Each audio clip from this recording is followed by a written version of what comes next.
Problem లేదు, ఎందుకంటే ఎవరి గ్రేడ్ ఎంత ప్రాబ్లం కాదు. జంక్షన్ లోపల కలవాలి, జంక్షన్ లోపల కలవాలి. 1:15 బట్టి 4.5 మాకు ఇస్తే సరిపోతుంది సార్. ఎందుకంటే 4.5 ఇది మేజర్ రోడ్ అవుతుంది మాకు. బస్సెస్ కన్స్ట్రక్షన్ లారీలు, ఇసుక బండ్లు ఖాళీ ఉంటాయి.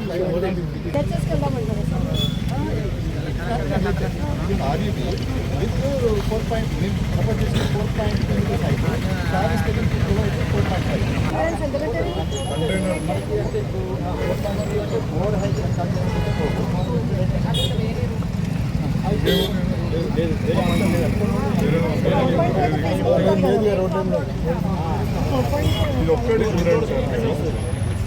4.5 సారీ 4.5 కట్టాను.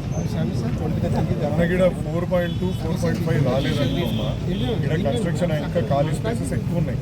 అంటే రేపు ఇంకా హై రైజ్ బిల్డింగ్స్ వచ్చే ఛాన్సెస్ ఉంటాయి. ఈ వెహికల్ మూవ్మెంట్ ఎక్కువ ఉంటుంది. మళ్ళీ మనం అనవసరంగా స్టక్ అవుతాం. మేజర్ మా ఛార్జీకి అన్ని పైసలు పోతాయి. బాగున్నా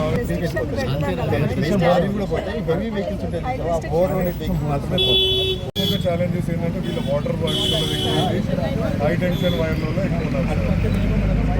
అంటే మనకు ఛాలెంజ్ వచ్చి ఇప్పుడు మీరు మనకు మినిమం ఇది ఏంటంటే మెయిన్ త్రూ ఫేర్ అవుతుంది. మన ఈ పార్ట్ ఆఫ్ ద సిటీకి మెయిన్ ట్రాఫిక్ రావాలా, మెయిన్ కన్స్ట్రక్షన్ యాక్టివిటీ జరగాలంటే ఈ బ్రిడ్జ్ కొంచెం హైటే ఉండాల్సిన పరిస్థితి ఉంటుంది. ఇక మేడం మనం నీడ్స్ ప్రకారం పోదాం మేడం.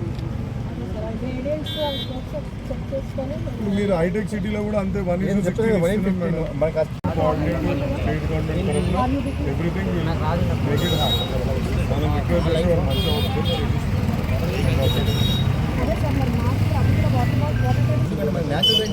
వాళ్ళకి టెక్నికల్ ఆస్పెక్ట్ ఇచ్చేస్తే చెప్పండి.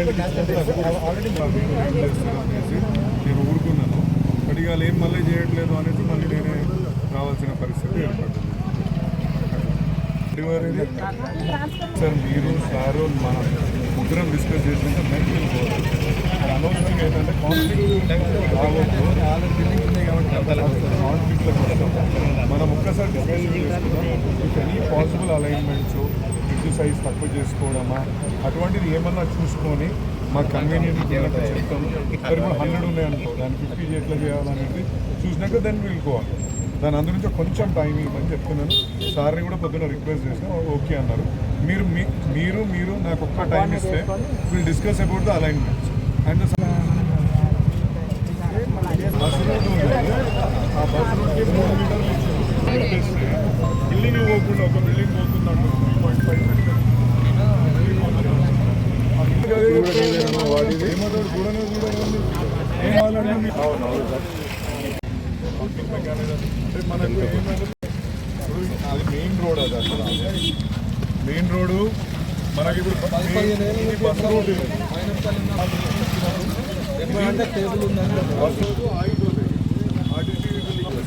ఇప్పుడు ఆ రోడ్కి ఎందుకు తీసుకోవట్లేదు సార్? మరి అక్కడ కూడా చాలా స్పేసెస్ ఉన్నాయి కదా. అలైన్మెంట్ కూడా ఒకసారి చూడండి, చూస్తాం సార్. అలైన్మెంట్ ఇవ్వండి. అక్కడ ఎక్కువ బిల్డింగ్స్ పోతున్నాయి.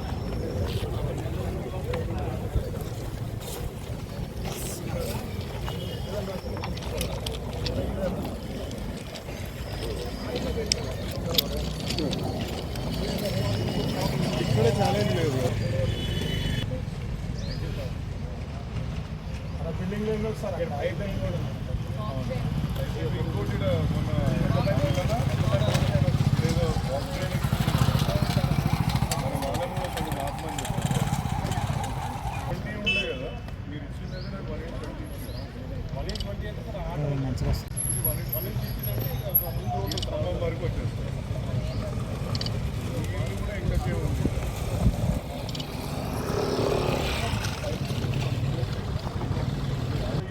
ఆ బిల్డింగ్ ఎంత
ఏం చాలా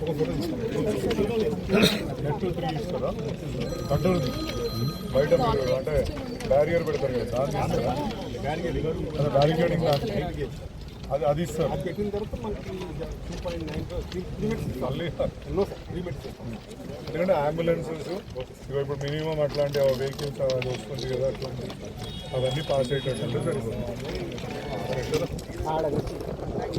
నేనేమంటున్నానంటే ఒక మాట చెప్పాలి, అట్లయితే అగ్రిమెంట్ చేస్తాను చెప్పాలి. మీరు ఏదైనా 10 రోజులు అన్నారు కదా, లేదు నిలబడ్డేమో ఉదయం సెక్షన్ పోతుంది ట్రాక్ అవుతాడంతా అలవాటు 193 194 ప్రశాంతి మేడం వచ్చిందా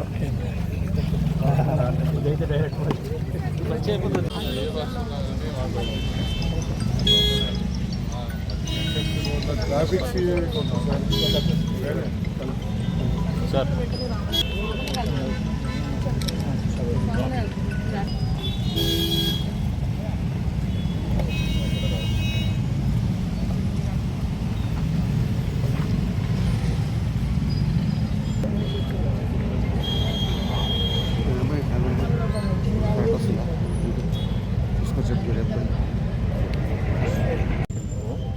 మళ్ళీ మన ఇక్కడ హై టెన్షన్ వైర్లు మన ఏమంటుంది రోడ్ అంటే ఈ ఇక్కడ అంటే మన ట్రాఫిక్ సిఐ గారు మేము పర్మిషన్ ఇవ్వండి మీరు స్టార్ట్ చేసిన సిఎస్ఎంసీ ఆఫీసర్ చెప్తున్నారు. మీరు ఆల్రెడీ రోడ్ కటింగ్ మొదలు పెట్టేసుకున్నారు, ఆల్రెడీ రోడ్ కటింగ్ కూడా అయిపోయింది. ఇప్పుడు ఆపిన రోడ్ మీద వెహికల్ ఫ్లై అవ్వలేదన్న వాళ్ళకి కొందరికి అంటే అనవసరంగా ఒక మీ గవర్నమెంట్ ఆఫీసర్స్ మధ్యనే సమన్వయం లేకుండా పోతుంది. కొంచెం మాట్లాడండి అన్న please. Okay no problem no problem.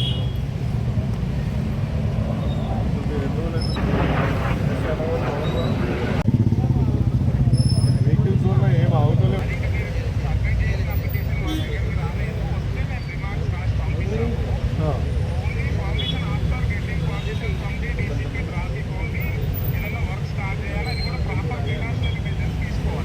అయితే నా రిక్వెస్ట్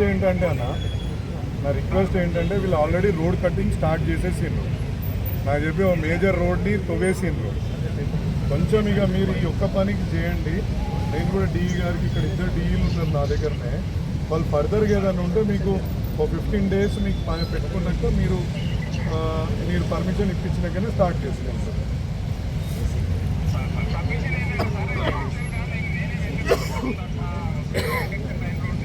అన్నా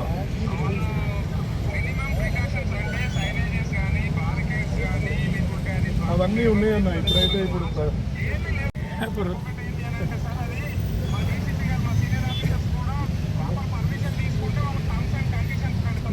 నేను అగ్రీ అవుతా వీళ్ళు 1 week అయిపోయింది మీకు ఇచ్చి. ఇప్పుడు నేను ఏమంటున్నా అంటే so it will take some time. Next project onwards వాళ్ళు ప్రాపర్గా పర్మిషన్ తీసుకొని పని చేస్తారు. మరి నా ఇంట్రెస్ట్ ఏంటంటే మీరు ఎంత తొందరగా ఇవ్వగలిగితే అంత తొందరగా బెటర్. ఎందుకంటే ఇది పబ్లిక్ ఇంట్రెస్టే కదా. టోటల్ రోడ్ డ్యామేజ్ అయిపోయింది. రోజు ఒకరిద్దరు పడి కాళ్ళు చేతులు ఇరగొట్టుకుంటున్నారు, యాక్సిడెంట్స్ అవుతున్నాయి. రోజు ఇది ఒక ఇష్యూ క్రియేట్ అవుతుంది. అంటే ఎన్నో రోజులు అని అందరూ ప్రయత్నం చేస్తే ఈ రోడ్డు శాంక్షన్ అయింది. అట్లా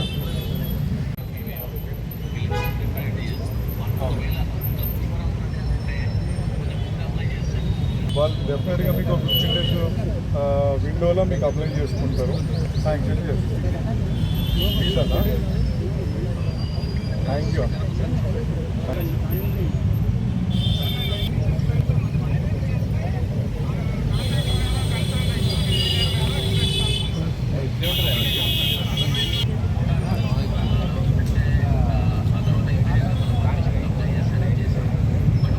చేసి వెడల్పు చేయాల్సిందిగా కోరాం.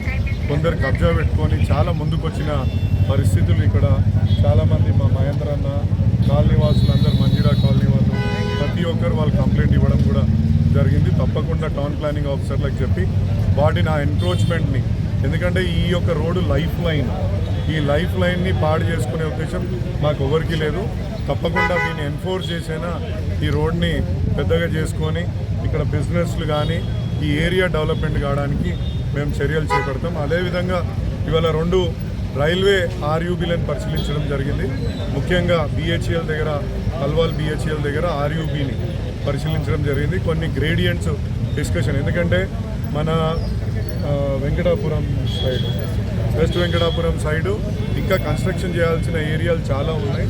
సో హెవీ వెహికల్స్కి పోయే విధంగా ఆర్యూబీని వెంటనే ఇంజనీరింగ్ అంటే ఆ ప్రకారంగా అది చేయాల్సిందిగా కోరాము. వాళ్ళు 4.2 మీటర్స్ ఇచ్చారు హైట్ని. మేము దాన్ని 4.5 మీటర్స్ చేస్తే కొన్ని అక్కడున్న గోడౌన్స్ కానీ అక్కడ కన్స్ట్రక్షన్స్ కానీ అందరికీ ఉపయోగపడుతుందని చెప్పేసి వాళ్ళని రైల్వే వాళ్ళని రిక్వెస్ట్ చేసినాం. గ్రేడియంట్ ఇబ్బందులు వస్తాయని చెప్పిండ్రు. దాన్ని మన జిహెచ్ఎంసీ ప్రాజెక్ట్ డివిజన్ వాళ్ళతోటి కూడా చర్చించి సాల్వ్ చేపిస్తా అని చెప్పేసి అందరితోటి వాళ్ళ సమన్వయ కమిటీ మీటింగ్ అంటే రెవెన్యూ వాళ్ళు, ఆర్డీఓ గారు, ఎంఆర్ఓ గారు, మళ్ళీ అదేవిధంగా railway officials, GHMC project division అధికారులు మొత్తం కూడా వచ్చి ల్యాండ్ ఎంత పోతుంది. మనకు లక్కీగా ఏంటంటే అక్కడ పక్కగా మొత్తం కూడా గవర్నమెంట్ ల్యాండ్ ఉంది, భూదాన్ ల్యాండ్ ఉంది. ఆ భూదాన్ ల్యాండ్ అటు ఇసుక కుప్పలు పోస్తారు, మీకు బహుశా ఐడియా ఉండొచ్చు, బస్సులు ఆపుతారు. అది ప్రభుత్వానికి చెందిన భూదాన్ ల్యాండ్. ఆ భూదాన్ ల్యాండ్లోకి జరిగి ఆ యొక్క వెంటనే నిర్మించుకుంటా అని చెప్పేసి రైల్వే అధికారులు కానీ ఆర్డీఓ గారు కానీ చెప్పడం జరిగింది. అదేవిధంగా దాని ముంగడు పోతే వెంకటాపురం ఆర్యూబీ కూడా నిర్మించుకోవడానికి అక్కడ 3.5 మీటర్స్ అడుగుతున్నాము. బట్ అది 3 మీటర్స్ వరకే సాధ్యం అవుతుందని చెప్తున్నారు. ఎందుకంటే అక్కడ కూడా కొన్ని ఇండ్లు పోయే ఛాన్సెస్ ఉన్నాయి. సో ఇండ్లు పోయే పరిస్థితి ఉన్నప్పుడు మేము కూడా 3 మీటర్స్ హైట్కి ఒప్పుకోవాల్సి వచ్చింది. 5 మీటర్స్ వెడల్పుతోటి 3 మీటర్ల హైట్ తోటి అక్కడ కూడా ఒక ఆర్యూబీని నిర్మించుకున్నాం. సో దట్ మన అల్వాల్ ప్రజలు, ముఖ్యంగా అల్వాల్ కానీ మల్కాజ్గిరి ప్రజలకు రాబోయే 2-3 ఏళ్లలో ఎక్కడ కూడా రైల్వే గేట్ తోటి ఇబ్బంది లేకుండా చేసుకోవాలనే తలంపుతోటి ప్రతినిత్యం వాళ్ళతో చర్చించి, నా అధికారులతో చర్చించి దాన్ని ఏ విధంగా సాల్వ్ చేసుకోవాలా అని ముందుకు పోతున్నాం. ఇంకా కూడా అనేక డ్రైనేజ్ పనులు, రోడ్ల పనులు వివిధ కాలనీలలో చేసుకోవాల్సిన అవసరం ఉంది. వాటిని కూడా త్వరగతిన పూర్తి చేసుకొని ప్రజల సౌకర్యార్థం అందిస్తామని ఈ సందర్భంగా తెలియజేసుకుంటున్నాను. ఇక్కడికి శ్రీనివాస్ రెడ్డి గారికి, మా డోల్ రమేష్ అన్నకి, అనిల్ కిషోర్ గారికి, మా శ్రీధర్ అన్నకు, ఢిల్లీ అన్నకు, శ్రీనివాస్ అన్నకు, అరవింద్ అన్నకు, మైవన్ అన్నకు, మా మహేందర్ అన్న, మా జేఏసీ నాకు సపోర్ట్ చేయని జేఏసీ మా మహేందర్ అన్నకు, మా లక్ష్మణ్ అన్నకు, మళ్ళీ ఇక్కడికి వచ్చిన మిగతా మా పవన్కి, అందరు భిక్షపత్ అన్నకు, ప్రతి ఒక్కరికి నా యొక్క ధన్యవాదాలు. ఎందుకంటే మా గొప్పతనం ఏంటంటే ఆయన నాలుక వర్క్ చేయగలుగుతారు. అంటే ఒక ప్రజా సమస్యల పైన ఏ విధంగా పోరాటం చేయవచ్చు ఆయనకు పూర్తిగా తెలుసు. నేను కొంచెం సహకారం అందిమని చెప్తుంటే కానీ ఎందుకో మా మధ్యలో సమన్వయం గుర్తుపదంగా చెప్తున్నాను. ఇక్కడ మాత్రం ఏది క్షమించేది లేదు. ఈ రోడ్ని మాత్రం క్లియర్గా వదిలిపెట్టాల్సిన అవసరం ఉంది. మా మహేంద్రన్న ఎప్పటి నుంచో ఇది రిక్వెస్ట్ చేస్తుండు, నువ్వు ఇది చేయకుండా రోడ్ వేస్తే నేను ఒప్పుకోనన్నా అని ఆయన చెప్పడం, అదేవిధంగా అందరు కాలనీ వాసులు కూడా చెప్పడం జరిగింది. ఆయన జేఏసీ తరఫున ఈ రిక్వెస్ట్ కూడా ఇవ్వడం జరిగింది. తప్పకుండా టౌన్ ప్లానింగ్ ఆఫీసర్లకు, అవసరమైతే సిటీ ప్లానర్కి కూడా నేను ఈ విషయం చెప్పి ఇక్కడున్న ఎన్క్రోచ్మెంట్ అంటే బిల్డింగ్లు కాదు, ముంగడికి వేసుకున్న షెడ్లని వాటిని అన్నింటినీ తీసేయాలని చెప్పేసి మేము కోరుతున్నాం. ఒక ప్రాజెక్ట్ని చేపట్టడం జరిగింది.